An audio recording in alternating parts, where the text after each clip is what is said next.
Graças a Deus, irmãos, amém. Amém. Boa noite a todos, principalmente aqueles que não tiveram oportunidade de saudá-los nessa noite. Queridos, a gente vai ter oportunidade de seguir refletindo no Evangelho de Lucas, no capítulo de número 7. Peço que vocês possam manter suas Bíblias abertas, em desejando acompanhar o estudo pela versão que estará sendo exposta, que os irmãos possam estar acompanhando. Se não tem a nova versão internacional, que os irmãos possam estar acompanhando pelo seu boletim, na página número 2, nós temos a passagem, na qual estamos baseando a nossa reflexão, e dessa forma você pode acompanhar de acordo com as passagens que estarão sendo expostas, mostradas aqui por essa versão, a nova versão internacional. Tive a oportunidade de, alguns meses atrás, eu sou muito ruim de e-mails, ruim no sentido de não responder, normalmente não os respondo, a não ser que a coisa realmente exija uma urgência com relação a isso. Se eu tiver acesso à pessoa, eu prefiro responder em loco mesmo, pessoalmente. Mas tem uma certa aplicação em ler, em ver os e-mails que me enviam. Consigo fazer isso até com certa regularidade. A questão das respostas é que não é muito boa. E eu me lembro que, se não foram alguns meses, talvez tenha sido coisa do ano passado, me mandaram um pequeno vídeo muito interessante, levando-se em consideração que na última semana nosso irmão pastor Renan teve a oportunidade de nos expor o texto sagrado, falando que o Senhor Jesus Cristo havia intervindo na saúde de um homem que estava prestes à morte, e que o texto de hoje fala especificamente de uma das 3 ressurreições as quais os evangelhos mostram que Jesus realizou no seu tempo aqui na terra. Me pareceu propício trazer esse pequeno vídeo que me mandaram. Eu não sei por que mandaram para mim esse vídeo, mas eu sou muito agradecido. Eu espero que ele possa ser de edificação para a igreja também. Ele é pequeno, menos de 1 minuto, então não precisa apagar a luz não, tá certo?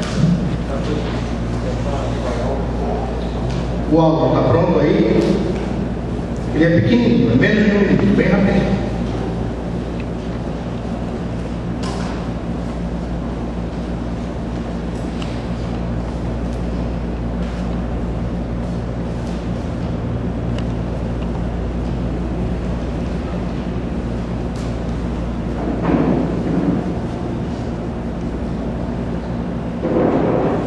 Tá sem aula.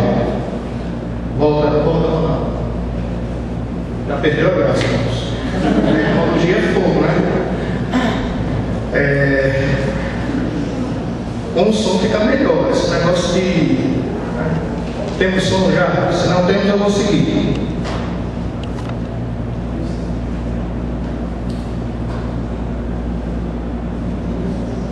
Temos ou não temos?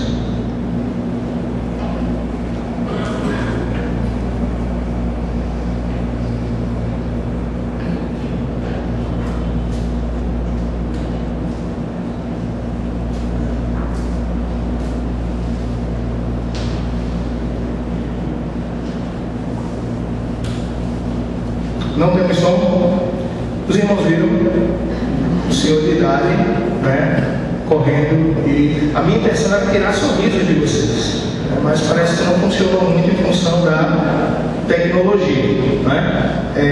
Mais um quadro como esse que nós vimos agora, pode parecer gracioso falar da morte sobre essa tônica, e queria agradecer a pessoa que me enviou esse vídeo, que ele estava me estimulando a fazer atividade física.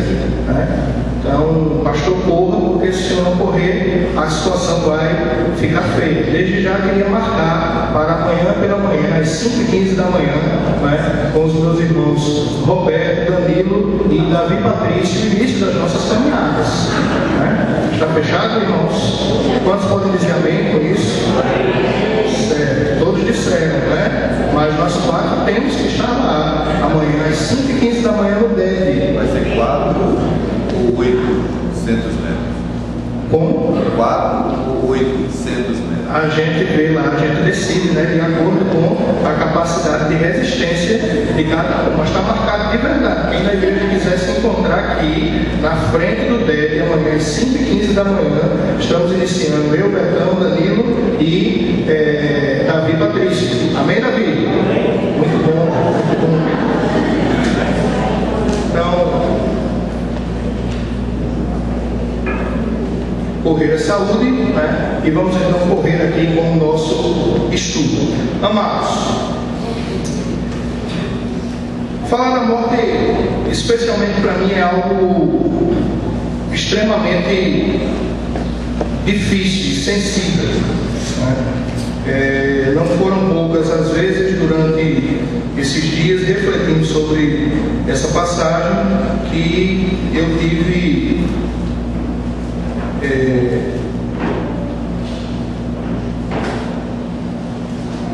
vários momentos, várias situações, né? A oportunidade de lembrar pessoas queridas, pessoas que desde o início do nosso ministério nos marcaram muito e que hoje já não estão mais conosco. Todos os que me conhecem, que estão nessa igreja desde o dia que comecei a trabalhar nela, sabem que o início do meu ministério foi marcado por muitas situações em que nós tivemos que consolar pessoas. Me lembro que a primeira cerimônia fúnebre que eu tive a oportunidade de realizar foi o enterro de um bebê de 9 meses. Ele faleceu no momento do parto, eram gêmeos, né? Enterramos uma criança um dia e 15 dias depois enterramos a outra, em função de complicações de parto. E como foi duro chegar ali naquela pedra no hospital da Unimed, né, e ver aquele caixãozinho pequenininho, branquinho, aquela criança toda formadinha, e como essa imagem ficou marcada na minha cabeça. Essas duas cerimônias que são tão intensas na vida de um ministro do Evangelho, para mim foram bem atípicas, tanto a primeira cerimônia fúnebre como o primeiro casamento. O primeiro casamento que eu realizei foi de um homem de 89 anos, com uma mulher de 79. Né? Então, hoje os dois são falecidos. Né? Ficaram casados apenas um ano. Um ano depois, Pedro, era o nome dele, né? Veio a falecer. Ele era lá do asilo Vila Vicentina. Nós tínhamos um trabalho social ali no asilo Vila Vicentina. Ele era o único cristão evangélico que, pelo menos, professo, que estava lá, e nós tivemos a oportunidade de realizar o casamento dele ali mesmo dentro do asilo. Né? Mas eu me lembro que no primeiro ano do meu ministério eu tive a oportunidade de realizar 13 cerimônias fúnebres. No segundo ano foram 9, no terceiro ano foram 11. Então era quase que uma a cada mês, se a gente for fazer uma divisão, os primeiros 3 anos. Né? Do quarto ano em diante a coisa foi diminuindo, mas contudo nós tivemos a perda, inclusive, de pessoas muito especiais na igreja, não necessariamente pessoas de idade, do qual nós podemos lembrar aqui, como Lúcio, Evani, Dona Selma e tantos outros irmãos queridos que já não estão conosco. E, na realidade, diante de um esquife, diante de um velório, diante de uma cena como essa, de um quadro como esse, rareiam as palavras. Né? As palavras são raras, você de fato não tem o que dizer. Eu até aconselho a que se proceda dessa forma, né? E em ser solicitada a sua intervenção, a sua opinião, aí sim é que você venha a falar. Normalmente é assim que eu me porto. Acho que nesse momento o mais importante é estar junto, é estar perto. Jesus Cristo fez isso. Jesus Cristo, ao se dirigir à cidade de Naim, após ter curado o servo do centurião em Cafarnaum, ele, ao dirigir-se à cidade de Naim, ele não vai ser pego de surpresa ao entrar na porta da cidade. Ele sabia o que estava indo fazer lá. Naim ficava aproximadamente 45 quilômetros de Cafarnaum. Jesus não faria uma viagem tão grande à toa se não houvesse um propósito específico para que ele estivesse ali. Eu gostaria de falar do Cristo, do Senhor, das nossas vidas, que se compadece das nossas dores. Amém, amados? Vamos baixar nossas cabeças, fechar nossos olhos, nós vamos orar. Nesse momento, nós vamos falar com o nosso Deus. Querido Deus, quero te agradecer, Senhor, por tua amizade. Quero te agradecer por todo o bem que o Senhor nos tem feito. Quero te agradecer, meu Deus, pelo teu favor, pelo teu cuidado, pelo teu amor, pela forma como o Senhor nos permite andar nessa terra, consolados pelo teu Santo Espírito, aquele a quem o Senhor mesmo disse que seria o nosso Consolador. Estaria conosco todos os dias até a consumação dos séculos. Ele que é a tua presença dentro de nós, aquele que nos conduz a toda a verdade, nos conduz, por exemplo, nesta noite, a identificar nessas palavras do Evangelho que o Senhor é o Deus que se compadece das nossas fraquezas, se compadece das nossas dores, importa-se com as nossas lágrimas. Nos tem prometido um dia enxugar todas elas do nosso rosto. Um Deus que, de fato, se importa não só com aquilo que somos, aquilo que temos, mas muito mais. Um Deus que se importa com o nosso futuro e quer que andemos seguros nessa terra. Nós te pedimos que o teu Santo Espírito tenha liberdade para falar aos nossos corações nessa noite. Então, o Santo Espírito fala de forma persuasiva e clara, e assim possamos sair daqui mais fiados no Senhor e principalmente, meu Deus, glorificando o teu nome, propósito pelo qual o Senhor nos traz a existência. Muito obrigado por todo o bem que o Senhor nos tem feito e por tudo quanto de bom o Senhor é para nós. Em Cristo Jesus. Amém. Meus irmãos, eu não sei se é impressão minha, não sei se vocês estão se sentindo assim, mas está muito quente, está muito quente. Não sei se a temperatura dos ar-condicionados está de fato ajustada, mas eu sei que eu naturalmente já transpiro muito mais hoje, então se os irmãos me verem transpirando mais do que o normal, está tudo bem comigo. Quero dizer que nada do mal vai acontecer, tá certo?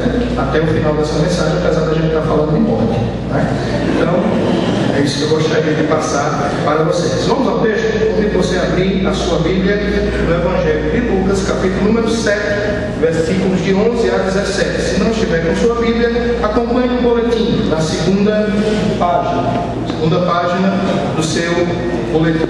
Assim nos diz a palavra do Senhor.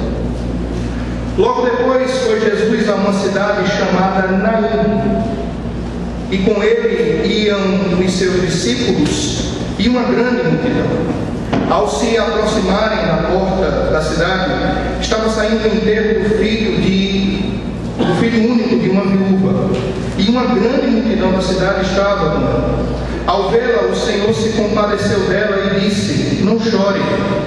Depois aproximou-se e tocou no caixão, e os que carregavam pararam. E Jesus disse: jovem, eu lhe digo, levante-se.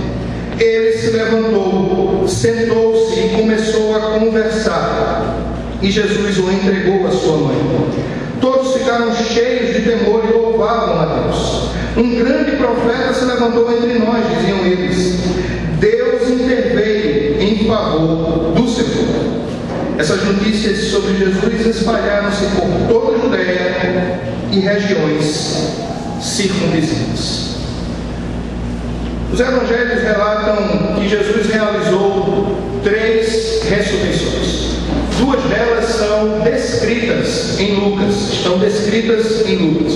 A primeira dessas ressurreições é justamente a desse jovem do qual não se conhece o nome nem dele, nem da mãe dele. A segunda será a ressurreição da filha de Jairo.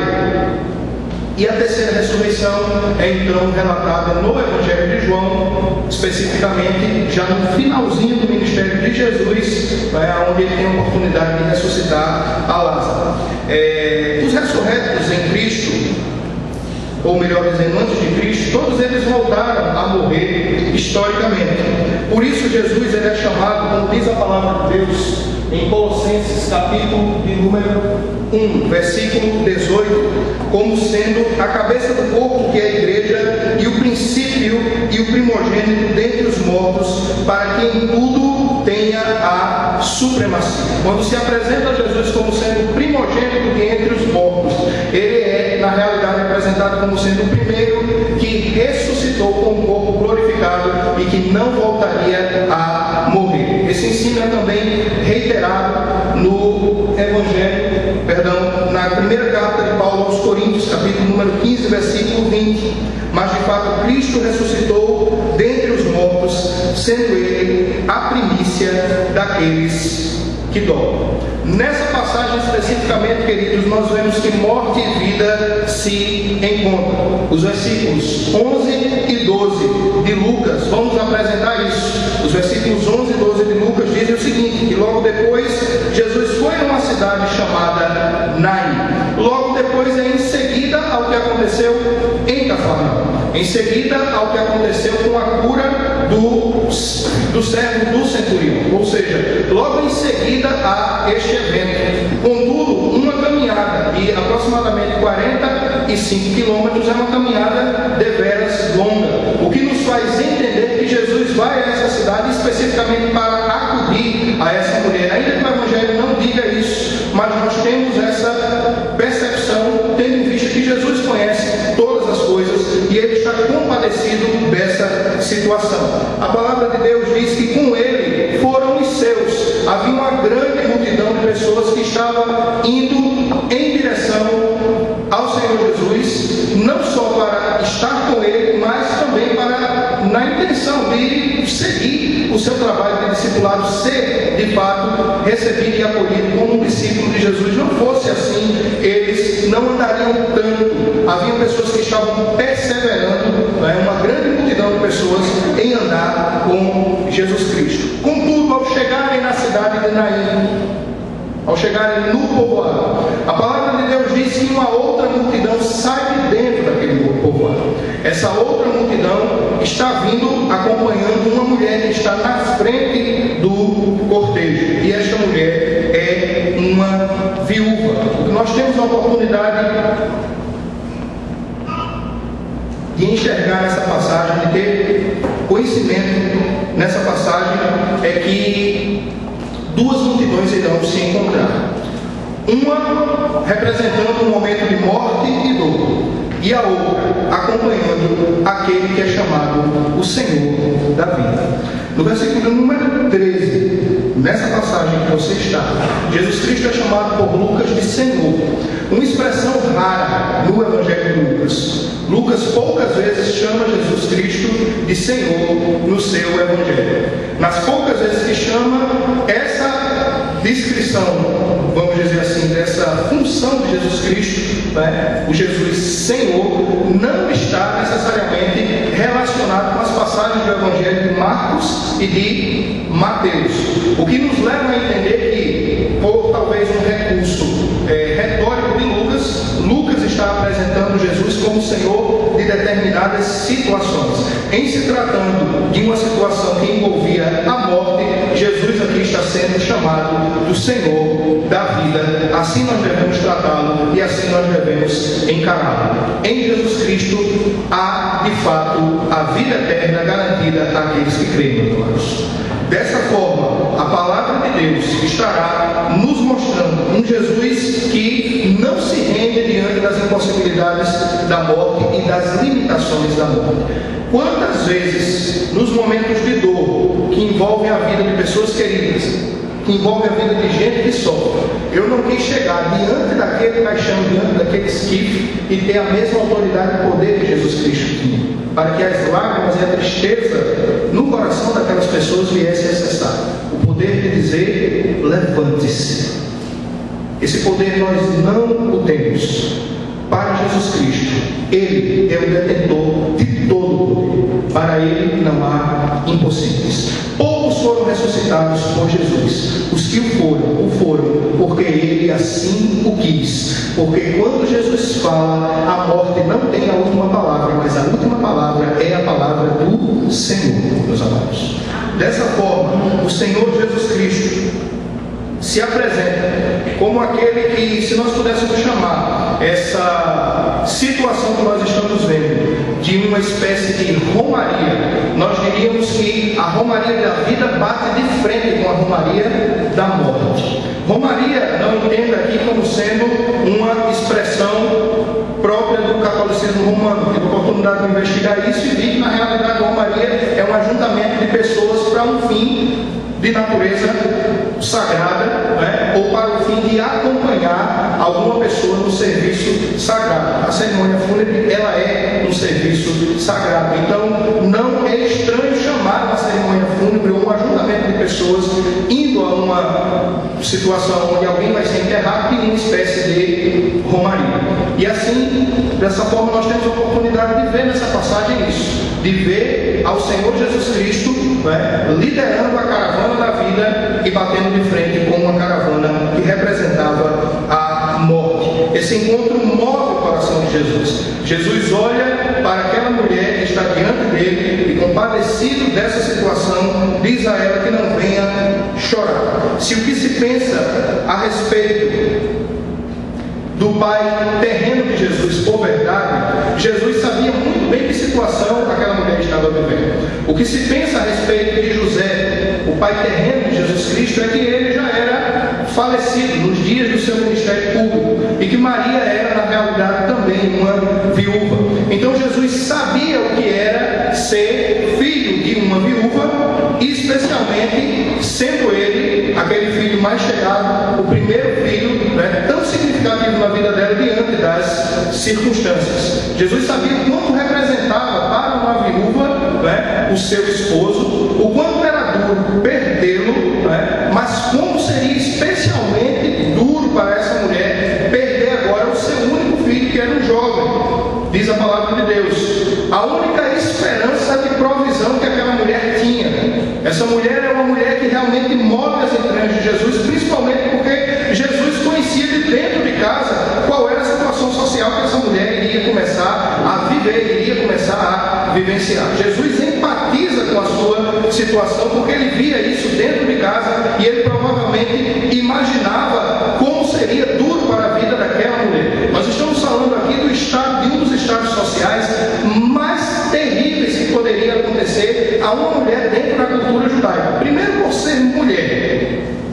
Primeiramente por isso. Segundo, por não ter um esposo, ser uma viúva. Em terceiro lugar, agora uma viúva sem filhos. Então Jesus se envolve com a situação, com aquele quadro de dor. Lembre-se da história de Noemi e Ruth, e você vai entender um pouco a intensidade da dor desta mulher. A partir do momento que a palavra de Deus pede que nós reservemos uma atenção toda especial ao cuidado de viúvas e órfãos, se a palavra de Deus está mandando que nós venhamos a fazer isso, amados, é porque de fato a situação da viuvez e a situação da orfandade são situações das quais nós devemos ter os nossos olhos postos para acudir, para socorrer pessoas que estejam nessa situação. Jesus Cristo mostra com a sua vida que esse deve ser, de fato, um dos ministérios ávidos da vida de uma igreja. Esse deve ser um dos ministérios vivificantes dentro da vida de uma comunidade. O acolher e o acudir, a orfandade e a viuvez.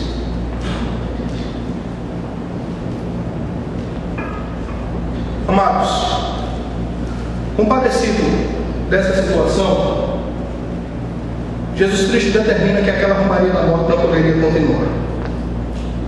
Um esquife, de acordo com o costume judaico, é uma espécie de caixão aberto.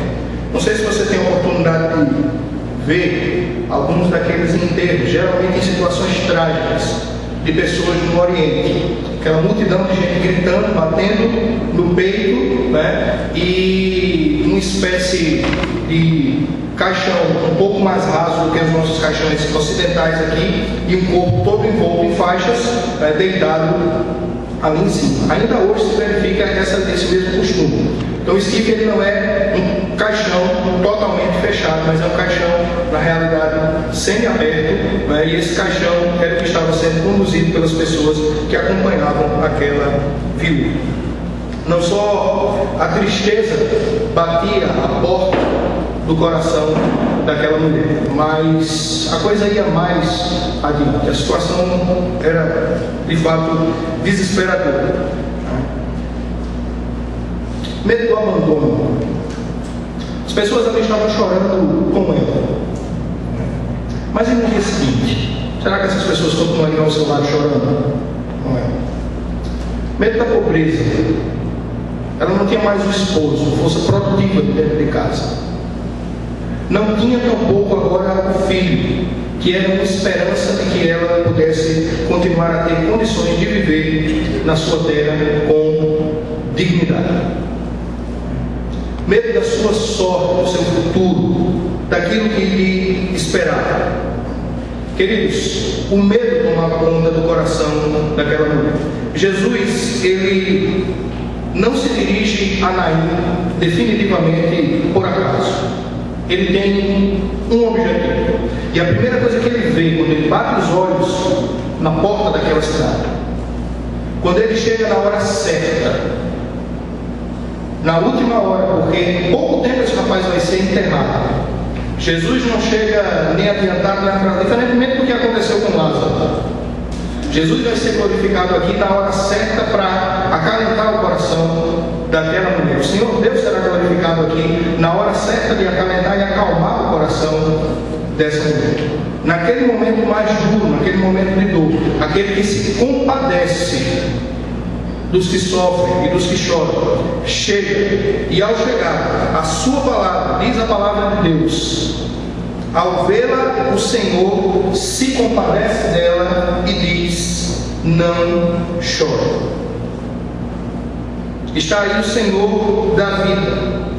É provável que a sua intenção naquele momento fosse não só ressaltar a Deus, mas principalmente socorrer aquele que só tinha Deus, aquela que só tinha Deus lhe valendo naquele momento. Nesse caso, Jesus Cristo é apresentado diante do desespero da morte como sendo o Senhor da vida. Ninguém precisou avisar a Jesus daquela situação. Você vai ver que no texto ninguém pede a ele que socorra, não é isso? Pode enxergar nessa passagem. Absolutamente ninguém chega. O Senhor acuda esta mulher. Ele já vem na intenção de acudir e de socorrer esse coração. Quem chegava em procissão com Jesus, na romaria com Jesus, chegava sem saber aqui absolutamente nada do que estava acontecendo.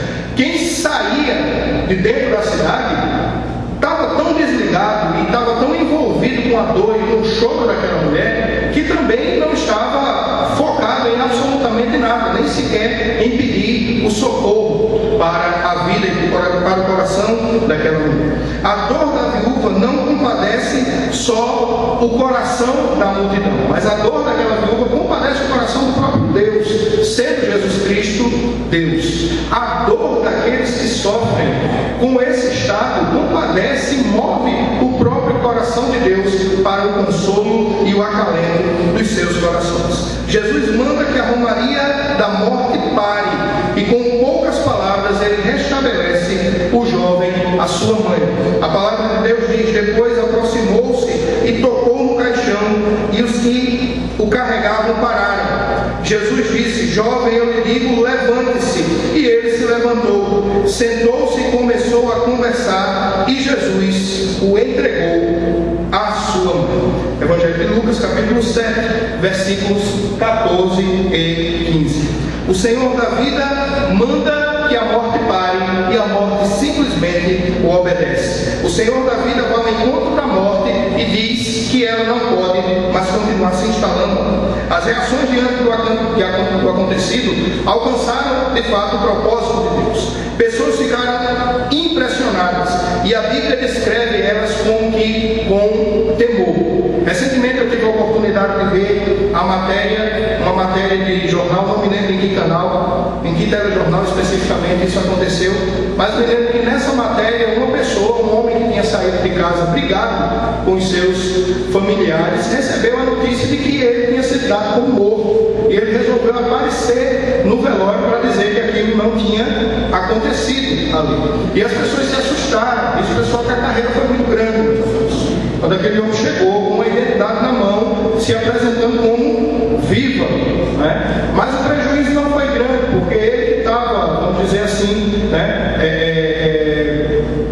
estava brigado com a família e acabou se reconciliando com a família naquela ocasião, né? E o repórter até perguntou, e agora vai voltar para casa? Aí eles disseram, a gente está conversando aqui, né? Mas imagino que é essa situação aqui diante da porta da cidade de Naim, quando o Senhor Jesus manda que o jovem se levanta, o jovem se senta naquela cama, e diz a palavra de Deus que ele começa a conversar. Não sei se ele era um adolescente desses boys falastrões, né? Mas ele começa a falar seguidamente, e eu fico me perguntando o que é que esse menino está falando. Às vezes eu estava meditando, refletindo, o que é que ele pode estar conversando. Será que ele está conversando sobre o que ele viu ou sobre o que ele não viu? Não sei. Eu sei que ele começa a conversar. Eu acho que foi um tremendo susto para ele também, estar ali cercado de tanta gente, né? Mas com certeza brados de espanto se levantaram e muita glorificação a Deus, porque a palavra de Deus diz que as pessoas louvavam a Deus pelo que estava acontecendo. A morte não teve a última palavra, mas quem de fato determinou a última palavra e o último estado de coisas ali foi o Senhor Jesus Cristo. Meus amados, assim é o modo de agir do Senhor.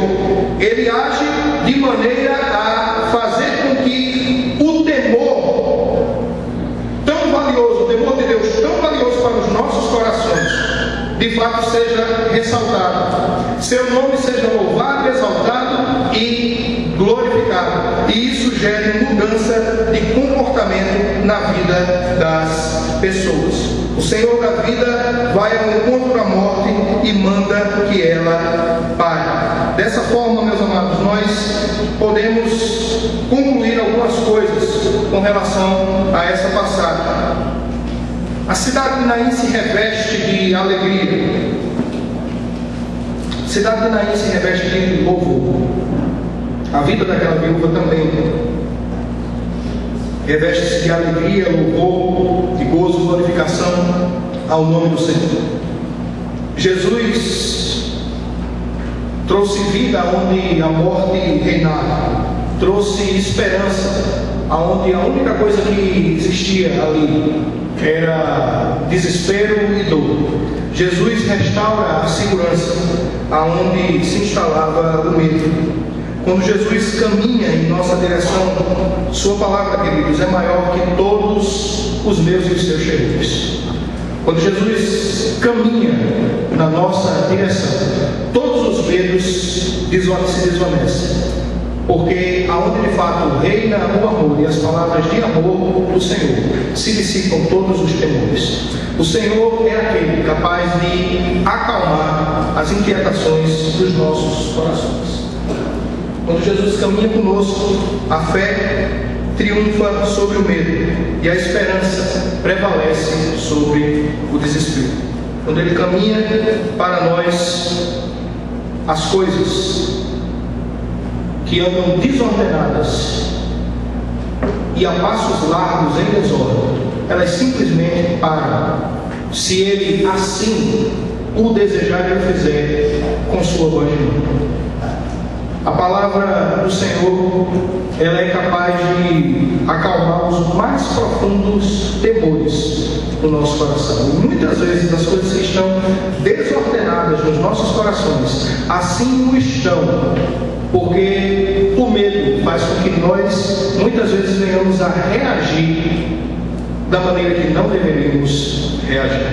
Quando Jesus caminha na direção daqueles que dele necessitam, e Ele não está indiferente ao seu sofrimento, nós podemos ver que o Senhor, de fato, é um Deus, Cristo, que se compadece das nossas vidas, se compadece da nossa situação. Ele nunca está indiferente àquilo que está apertando, sangrando ou doendo aí dentro de você. Você pode ter certeza disso. O Senhor Jesus não tem os seus olhos distantes do seu quadro e do seu estado de espírito. Quando Jesus caminha em nossa direção, a última palavra é a palavra do Senhor. E quando Ele caminha em nossa direção para levantar e diz: levante-se, de fato a minha e a sua vida são levantadas, pois prostrado aqui o Senhor não nos quer ver, meu querido. Dessa forma, a vida está em Cristo e Ele vivifica a quem quer.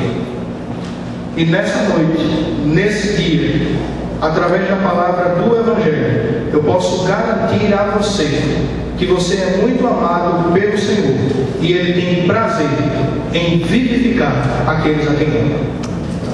Amados, o seu pedido tem tudo a ver com o interesse do Senhor em lhe acolher. Você tem algum pedido relativo a alguma enfermidade? Peça. Deus tem propósito nela e tem poder para fazê-la cessar, ou mesmo para se glorificar nela na sua vida. Mas não se cala. Fale ao Senhor. Seu pedido tem a ver, talvez, com o medo da morte. Quero dizer para você que nós servimos aqui e adoramos ao Senhor da vida, e que a morte nunca tem a última palavra. O Senhor, sim, é quem tem a última palavra. O Senhor Jesus Cristo sequer foi ceifado pela morte, porque diz a palavra de Deus que Ele não morre, mas Ele entrega o seu Espírito. O Senhor Jesus é mais poderoso do que a morte, do que a sombra de morte, e Ele é poderoso para lhe fazer passar tranquilo e estável por situações onde a sombra de morte porventura venha a lhe assustar. O seu choro talvez tenha a ver com a morte espiritual de alguém à sua volta. Não sei dizer. O seu coração e o Senhor sabe. Se assim o é, nós queremos dizer também que o Senhor Jesus Cristo é poderoso para dizer a esse que parece estar morto, seja um filho, um cônjuge, seja alguém muito querido, muito especial: levante-se. Dessa forma, coloque aqueles por quem você ora também diante do Senhor, e saiba que o Senhor não passa indiferente aos teus anseios. Meus amados, envolvamos-nos com este Senhor que empatiza com as nossas dores. Que diante desses poderosos feitos do Senhor, nossa resposta seja viver para anunciar os grandes feitos dele nas nossas vidas e na vida de outras pessoas também. Diz a palavra de Deus: essas notícias sobre Jesus se espalharam por toda a Judeia e regiões circunvizinhas. As notícias correram, porque Jesus Cristo tinha feito algo muito especial e muito relevante, coisa que não se faz todo dia, amados, na vida de uma pobre viúva que não tinha mais absolutamente nada, nem que lhe valesse, mas tinha os olhos de Deus colocados sobre a vida dela. Clamemos ao Senhor para que os olhos dele estejam colocados sobre as nossas vidas. Clamemos ao Senhor que Ele sempre chegará na hora certa, na hora oportuna. Eu queria concluir essa minha reflexão juntamente com os irmãos, pensando em uma situação que me chegou ao conhecimento com um membro da nossa igreja, do qual ele mesmo pediu que isso fosse partilhado, repartido com a igreja. Não sei se Bebeto está aqui. Bebeto está aqui hoje à noite?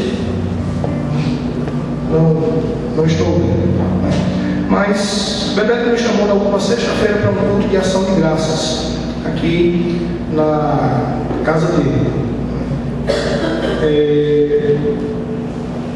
Inicialmente fui para aquele culto para a gente render graças a Deus né, por umas pequenas reformas que ele tinha feito no apartamento, e que ele queria usar aquele espaço ali para ser um espaço, né, de adoração, pudesse servir, estar a serviço da igreja, né, para a glória de Deus. E estando lá, tendo a oportunidade de estar lá, Bebeto me surpreende um pouco antes da devocional, me dizendo que estava presente ali naquela reunião um dos seus cunhados, né, e que esse rapaz de nome Washington estava para passar por problemas renais sérios, precisava da transfusão de um rim. E esse rapaz não tem família, e os poucos que têm família, que são família dele, não têm compatibilidade para serem doadores. E justamente Bebeto, um estranho, não tem laço familiar nenhum com esse rapaz, resolve, esse cunhado resolve se colocar à disposição para ser um doador. Ele já vem nessa luta, enxergando essa situação, verificando essa situação já por alguns meses, se não me falha a memória, 8 ou 9 meses. E, meus irmãos, é coisa que só Deus para guiar as vidas dessas pessoas. Bebeto e esse concunhado dele já tem 80% de compatibilidade para que ele possa ser um doador. E para que esse rapaz continue vivo. E Bebeto disse: pastor, eu queria que o senhor compartilhasse isso com a igreja. Queria que a igreja pudesse estar orando para que os 20% que faltam se confirmem e o meu concunhado continue vivo e eu possa servir a Deus e o nome de Deus possa ser glorificado. Nosso irmão veio pedir orações, queridos. Ele conta com nossas orações. E eu creio no poder da oração. Você crê no poder da oração? Não? Eu creio não só no poder da oração, mas eu creio muito mais. Eu creio que o Senhor, que une essas vidas, é poderoso não só para confirmar esses 20%, mas para, mesmo que isso não seja confirmado, dizer para esse estado de morte que se avizinha a esse rapaz: morte, pare, porque agora este rapaz precisa continuar vivendo. É nesse Deus que eu creio, que tem a última palavra sobre o destino das nossas vidas, mas que nos dá a rica oportunidade, meus irmãos, de conhecer uma história como essa, de repente nos despertar para, de fato, nos derramar na vida de outras pessoas. Jesus Cristo derramou-se na vida da viúva de Naim. Ele nos chama a chorar com aqueles que choram, a se envolver com a dor daqueles que sofrem, pois esse é o seu caráter, seu jeito de ser e sua forma de agir. Seja, pois, o Senhor glorificado em todas as coisas, e que nós possamos nos envolver com os nossos irmãos que sofrem. Convido a igreja a se colocar de pé nesse momento. Convido você a seguir glorificando o nome do Senhor, com cânticos de louvor, entoando louvores ao Senhor, cantando da bondade de Deus, cantando de que Ele, de fato, assim como aconteceu na cidade de Naim, é digno de ser honrado e de ser glorificado.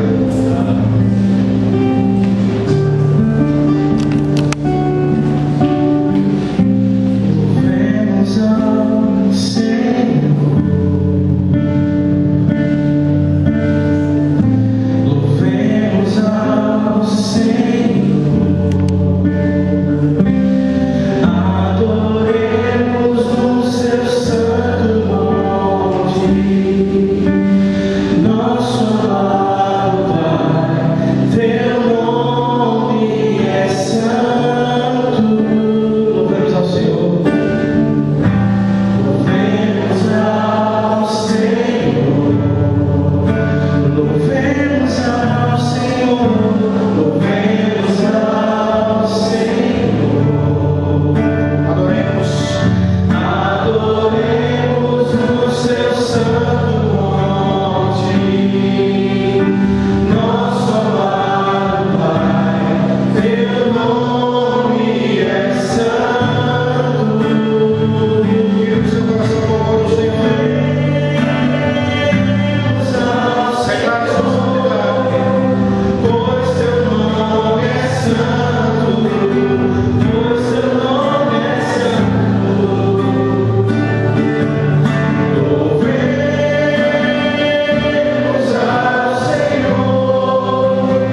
de graças. Agradecer por todo o bem que Ele nos tem feito. Meu querido, você já parou para pensar que há quadros de enfermidade terríveis à sua volta, a larga escala, que você pode agradecer e louvar e engrandecer ao Senhor muito pela saúde que o Senhor tem que dar. Saúde essa, o pessoal diz muito no final do ano, para dar e vender, que eu e você podemos nos derramar na vida de outras pessoas que não têm, que não gozam disso. Queria convidar aqueles que têm aprendido a reconhecer o Senhor em todas as coisas, a vir aqui à frente, para que nós possamos estar rendendo graças ao Senhor por todo o bem que Ele nos tem feito, pela forma, devoção aos seus, sua resposta, gratidão a Deus.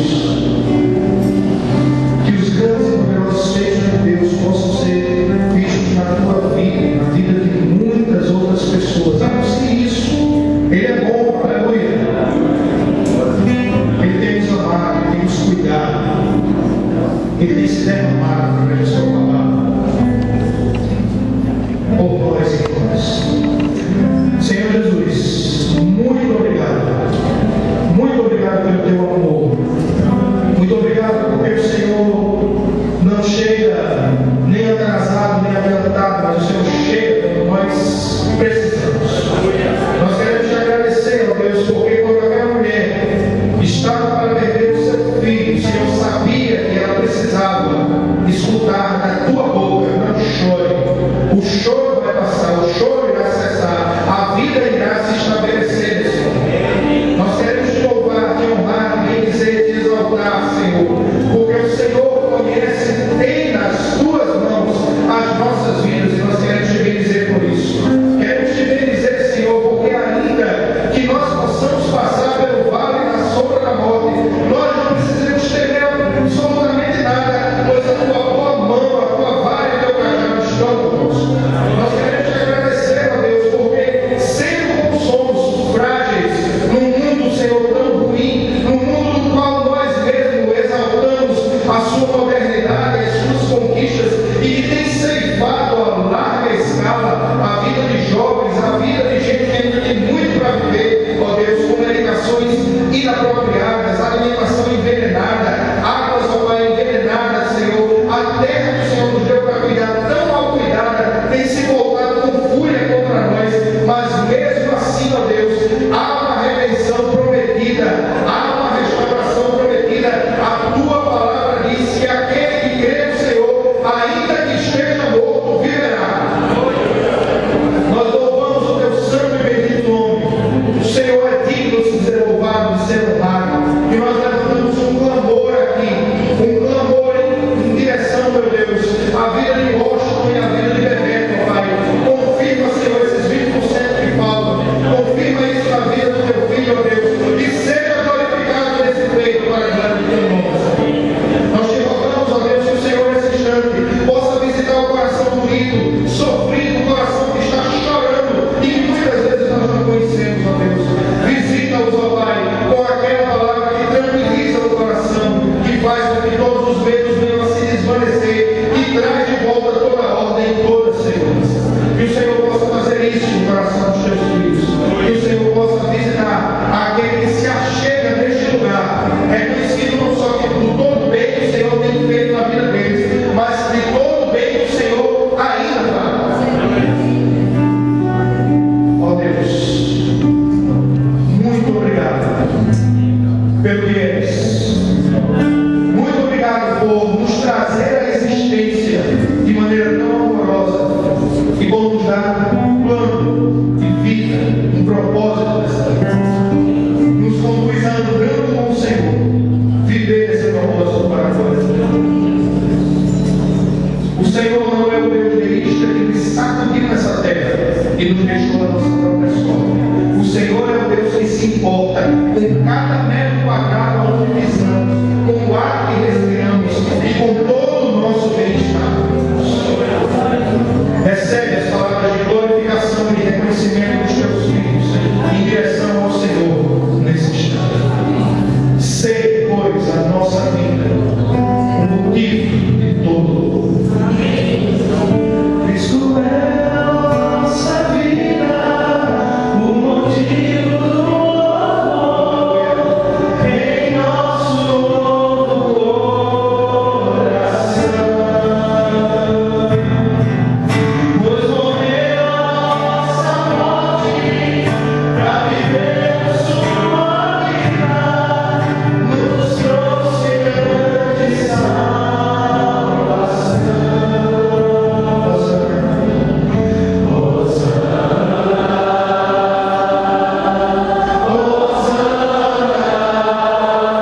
te abençoe e te guarde, Filho de Deus.